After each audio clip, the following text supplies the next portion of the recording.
Human religion is the biggest religion than any other religion on this planet.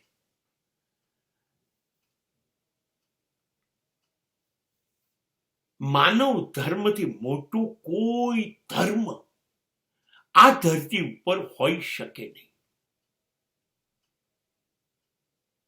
કારણ કે તમે કહો છો કે પરમાત્મા છે અને એ પરમાત્માએ માનવનું સર્જન કર્યું.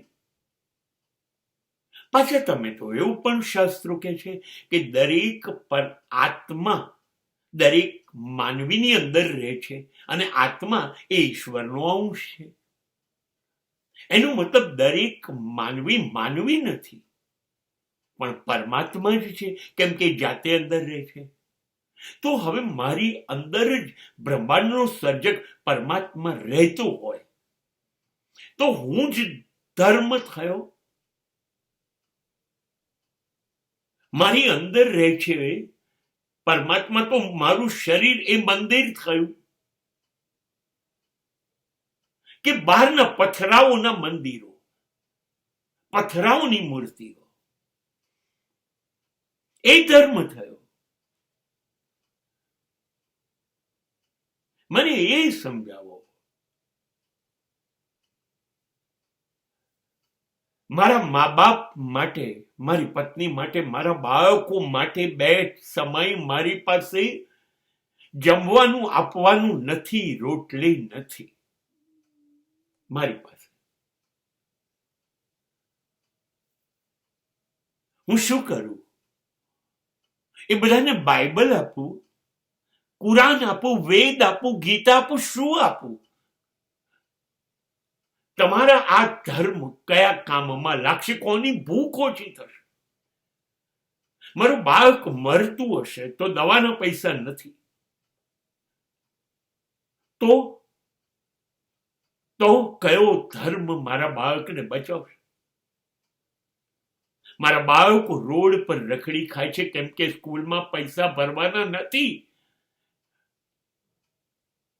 મારા મા બાપ સડીને મરી રહ્યા છે, હોસ્પિટલમાં દાખલ કરવાના પૈસા નથી મારી પાસે.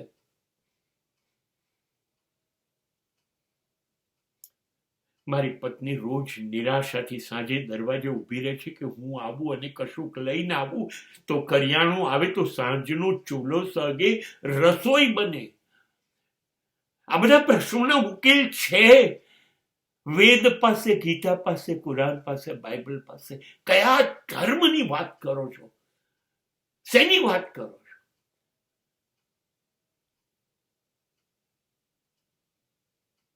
પથ્થરના મંદિરો અને પથ્થરની મૂર્તિઓ પાસે કઈ અપેક્ષા રાખું હું?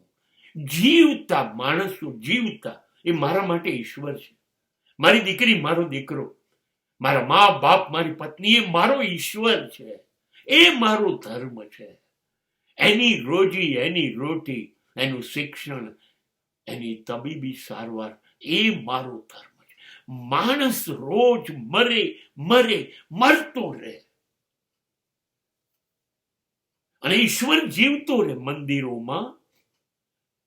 ઈશ્વર રાજી છે અને જો ઈશ્વર આ ઘટનાથી રાજી હોય તો હું ઈશ્વરથી રાજી નથી. સરકાર, government must prepare new constitution and that will give maximum welfare of mankind. માણસોના કલ્યાણના જ કાયદા બંધારણમાં બનાવો. દરેક ધનવાનો પોતાની સંપત્તિનું પોતે નક્કી કરે એટલો હિસ્સો દરેક માનવી કલ્યાણ માટે વાપરે.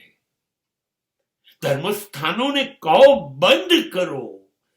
ચર્ચ, મંદિરો, મસ્જિદો, જિનાલયો, દેવાલયો બંધ કરો. અબજો રૂપિયાના બનાવવાના. થોડીક હોસ્પિટલ બનાવો, થોડીક સ્કૂલો બનાવો.